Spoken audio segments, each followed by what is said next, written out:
Hello, everybody. This is Belvis from Written Words Publishing. I am a publisher and editor, a ghostwriter. I'm also an author, aspiring to become a New York Times bestselling author. And today we are going to read and revise chapter 3 of my book, which will be re released as a revised edition. Yeah, so if you want to hear the synopsis, the book blurb, go back and look at some of my previous videos. There's the book blurb video where I read and revised the verb, and then there's a video for chapter 1 and chapter 2, and now we are up to chapter 3. And that is what we are going to read and revise today. Chapter 3, At First Sight. That afternoon, Mary closed her eyes when she heard Earl stomping down the hall in her direction. What now, she thought to herself. In an abrupt manner, he asked. Says Earl asked. I see Earl's name on this page multiple times. I see Mary's name on this page multiple times. And as I mentioned in previous videos, one of the issue with this book is overuse of the character names. So I am going to revise it. Another thing I also uh, failed to mention in my previous video, there was a edit I made for chapter 1 where I actually reversed the edit or changed it after I read it loud. It wasn't chapter 1, it was chapter 2. Yeah, so what I am attempting to do is add more senses, more of the 5 senses to the work, whereas whatever is going on, you can see it, hear it, smell it, taste it, feel it. Those are the 5 senses, right? Mary closed her eyes when she heard Earl stomping down the hall in her direction. What now, she thought to herself. In an abrupt manner, he asked, "Where is the setup for my meeting? Todd Murphy and his associates will be here any minute." "I'm sorry, Earl, but I wasn't aware of any meeting taking place today," she calmly replied. She knew, she knew that Earl probably had it on his mind to tell her, but he had forgotten, and he had done as he had done so many times before. That is so jacked up, y'all. First of all, the that needs to go. He had forgotten. Had another one of those words that sometimes you don't need. Had forgotten. That's redundant. He forgot is what it should say. So that is going to be changed. So it's going to read, "I'm sorry, Earl, but I wasn't aware of any meeting taking place today," she calmly replied. She knew Earl.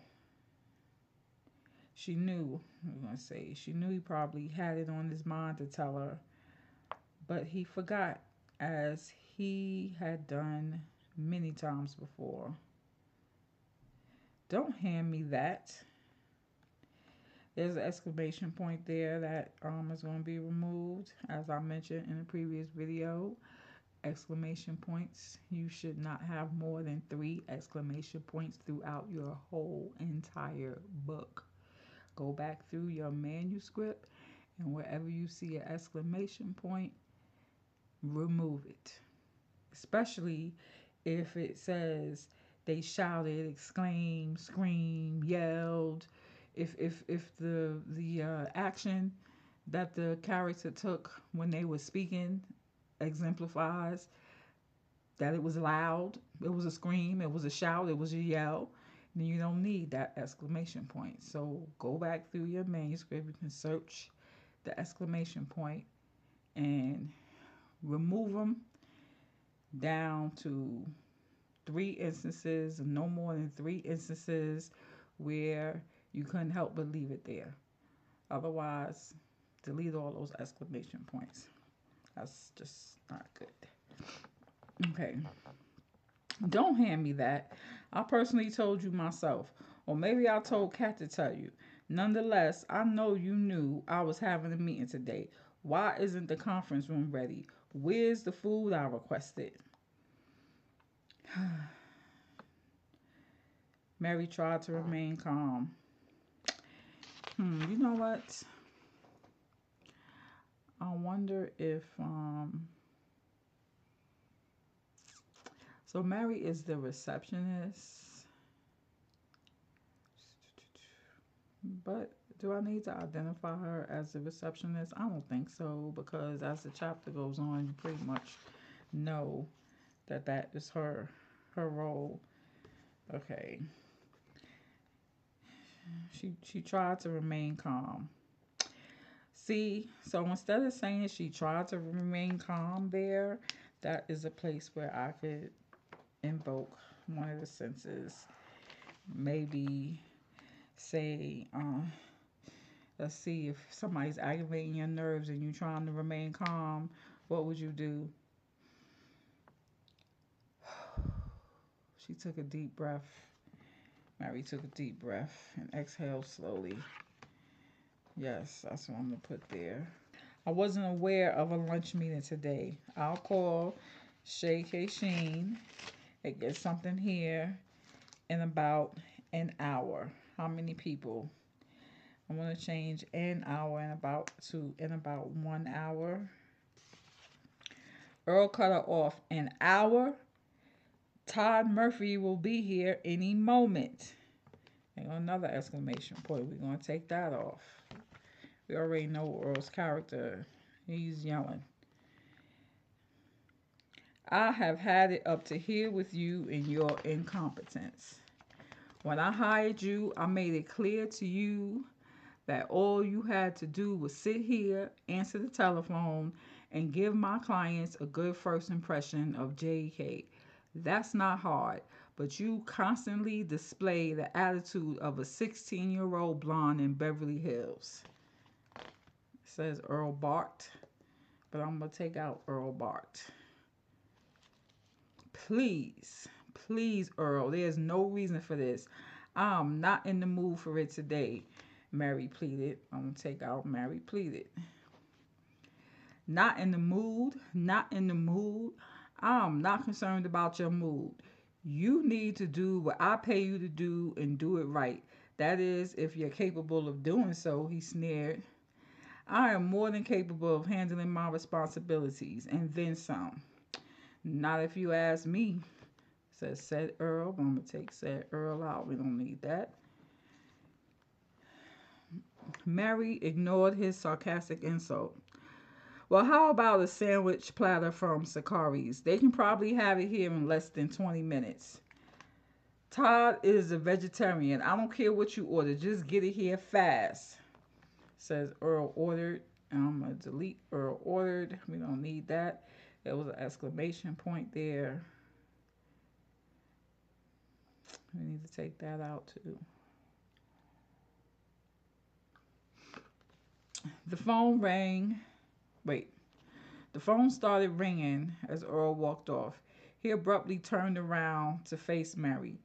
You may be dumb, but at least you're capable of simultaneously picking up the phone and reciting the firm's name. I will give you credit for that. Mary reached her breaking point. Full of rage, she slammed the phone down and came from behind the desk to get in Earl's face. I don't like the way that reads either. Full of rage, she slammed the phone down and came from behind the desk. Look, you sorry piece of shit. Mary snarled. You sorry piece of shit. Okay, let's try this. Let's see. She slammed the phone down and came from behind the desk. and got right in his face. Hmm. Mary reached her breaking point. Full of rage, she slammed the phone down, came from behind the desk.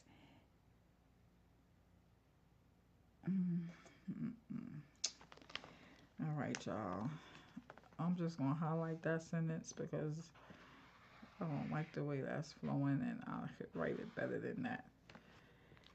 Mary reached her breaking point. Full of rage, she slammed the phone down and came from behind the desk to get in his face. Look, you sorry piece of shit, she snarled. I have tried to please you at every turn, but I refuse to take any more of your unnecessary BS. I am not a child. I know my job, and unlike you, I don't need to blame other people for my mistakes. Just who do you think you're talking to? Says ask Earl. We don't need that, so we're taking that out. You ignorant bastard. You're fired, said Earl. We don't need that either. We'll take out said Earl. F you. You'll be hearing from my lawyer, Mary shouted. She headed for the elevator so fast and furious she almost knocked down the woman stepping off. The young lady, who appeared to be in her early 20s, managed to hold her balance on 2.5-inch stilettos. Earl walked up to the attractive woman standing there, dressed in a navy blue denim skirt and blue top with long dangling earrings and a long black ponytail. He pointed at her. Smile for me. Excuse me, she said impertinently. He stepped closer. I asked you to smile. I want to see your smile. The pretty young lady grinned. Why should I smile for you? It says because I requested it and I asked you nicely. Requested and asked is the same thing. Duh. I don't even know how I wrote that.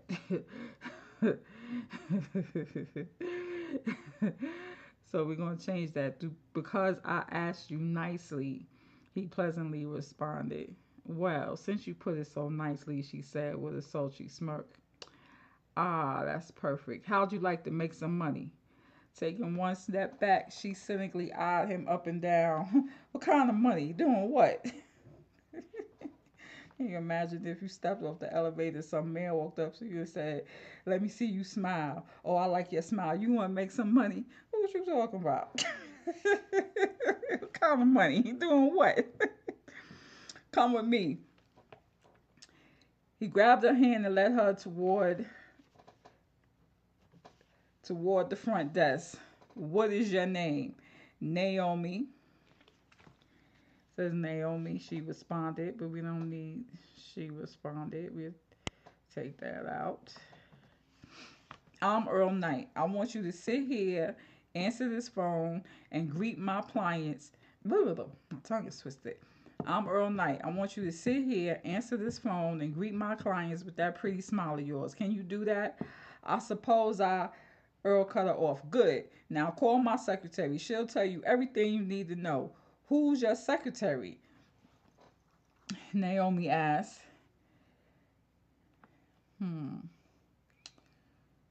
Okay, let's see. Who's your secretary? We could take out Naomi asked. Cat, Earl hollered over his shoulder as he marched off. A minute after she sat down, the phone rang. She let it ring 4 times before answering. Hello? Earl Knight, please. Can you hold on for a while? Mary? No, this isn't Mary. Another line began to ring. She put the first call on hold and answered the second line. Thankfully, the caller had the wrong number. She knew that much when they asked to place an order of fried chicken and biscuits for delivery. A disheveled, heavy-set lady rushed into the lobby carrying an armful of files. She took a deep breath when she saw the unfamiliar young woman. Where's Mary? She asked.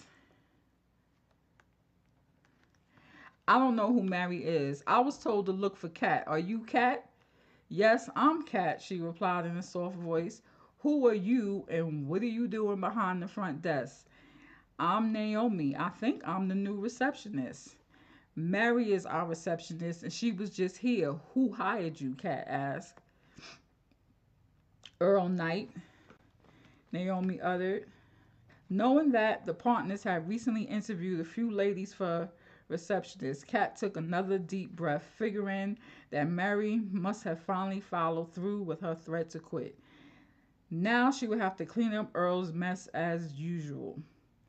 Every time Earl destroyed the firm's relationship with the staff member, Kat found herself picking up the pieces. Not only did she have to train the new receptionist, she was also going to have to fill out all the paperwork. It says all of. A lot of times you say all. You don't need all of. All whatever comes after all. You don't need of. Not only did she have to train the new receptionist, she was going to have to fill out all the paperwork and put Naomi through orientation. Due to Earl and his lack of ability to deal with people in a civilized manner, the human resources director quit about 3 months ago. Despite all of the headache caused by Earl Knight, Kat looked at Naomi with a warm smile. Oh shoot, I put a call on hold for him, Naomi remembered. Kat picked up the phone to handle the call. 2 seconds later, Mr. Murphy and a few of his associates got off the elevator. She quickly showed Naomi how to transfer calls, then got the gentleman settled in a conference room to the left of the reception area. Oh gosh, she murmured. Why didn't I just stay in bed? Cat paged Earl. He knew those men were scheduled to arrive at noon, but for some reason he always made an effort not to show up 15 minutes. Wait, ugh. Cat paged Earl. He knew those men were scheduled to arrive at noon, but for some reason he always made an effort not to show up until 15 minutes after his client's arrival. I'm sorry you had to start like this. It usually isn't this hectic around here. She apologized to Naomi. She shrugged it off. No problem. Kat, also it says Kat apologized to Naomi. She shrugged it off. No problem. Earl came bustling into the lobby. Are they here yet? He bellowed. Kat nodded. How long have they been here? Why didn't you let me know? He yelled. I paged you twice, but you didn't respond. She explained. I didn't hear it, and I was sitting in my office. Have maintenance check the intercom system, he snapped. He snatched the files away from her and walked into the conference room with Kat scurrying close behind. Naomi heard her mother dummy under her breath. have you have you ever worked for a lawyer? If you ever worked for a lawyer as part of their support staff, as the secretary or the receptionist or the word processor, the dudes in the copy center, the mailroom guy, the receptionist, a paralegal. If you ever work for a lawyer, how many times you called them a dummy under your breath? I'm sorry. I used to be a legal secretary, y'all. I'm having flashbacks. Okay, back to the story. Okay. So let's start this paragraph over. I didn't hear it. No, okay. No. He snatched the files away from her and walked into the conference room with Kat scurrying close behind him. Naomi heard her mother dummy under her breath. Gentlemen, he greeted them in a calm and professional manner. Now, right here in the book is printed matter, and it should be manner. Now, this is what I know. I know that I corrected that error before approving the final version of this book. But then here in the printed version, there's this typo. This is your reminder to one, when you're working on your manuscript, Every time you make significant changes, save it as a new draft. Draft 1, title. Draft 2, title. Draft 3, title. Draft 4, blah, blah, blah, blah, blah. Until you get to the final version. After you read the final version and you're sure you don't want to make any more changes, save that document as the final version. And then when you receive your e-proof back from your whatever distribution system you're using to publish your book, because you can't publish a Word document, it has to be converted, it has to be formatted and converted into a PDF document in order to be sent to the printer. Or the printer or distributor, whoever is going to print the book. It has to be formatted as a PDF document.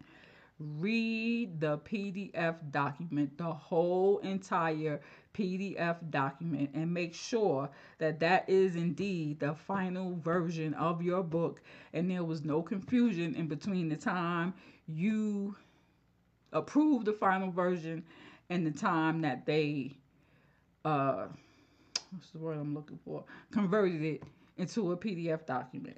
Okay? That is a publishing tip for all you writers out there. Make sure that you review the final document before it is uploaded or submitted to the publisher or the distributor, because changes you may have requested may have been made, and somewhere along the line somebody uploaded the wrong document. You don't want that. You don't want to get your printed book in your hand and see an error that you corrected before you gave the final approval for your book. Okay. Gentlemen, he greeted them in a calm and professional manner. Sorry to keep you waiting. We had a little mix up this morning. I'm afraid our lunch will be here a tad bit late. May I offer you something to drink in the meantime? My assistant would be happy to get it for you. Kat frowned. How dare he? Like I don't already have enough to do, including ordering the lunch, she thought. Thankfully, the men declined. Earl turned to Kat standing in the doorway. Hold all of my calls, but I'm taking out of, so to say hold all my calls, please. He practically closed the door in her face. Naomi was sitting behind the front desk, grateful for the break in incoming calls. She handed Kat a cup of water, says from the water pitcher. Well, obviously, if she handed her water from a pitcher, it was a water pitcher, so we're going to take that water out. That's another one of them unnecessary words there. Just, like I mentioned in the previous video, go back through your manuscript with a fine-tooth comb, and you will find that there are some words that you did not need. If it says she handed Kat a cup of water from the pitcher sitting on the desk, there's no need to say the water pitcher. Just the pitcher is fine. You need to sit down and relax. You look like a time bomb ready to explode. Thank you. Kat smiled and took a sip of water. Earl is like that all of the time. The only thing you can do is ignore him and try not to kill him. That's for sure. She ordered the lunch. Okay. So it says Kat ordered the lunch and then gave Naomi a brief lesson. We don't need the and. So Kat ordered the lunch, then gave Naomi a brief lesson on how to operate the front desk. First thing you need to know, never leave the front desk unattended. Call me if you need to take a break and I'll come down. She went over the office procedures for setting up meetings, handling visitors, and maintaining the reception area. She prayed it wasn't too much for Naomi to absorb in such a short time. I have to get back to my desk. Do you think you'll be okay? I hope so. Okay. Well, don't hesitate to give me a ring if you need help, said Kat. After the meeting, there was a comma missing there. The clients thanked Naomi for a wonderful lunch.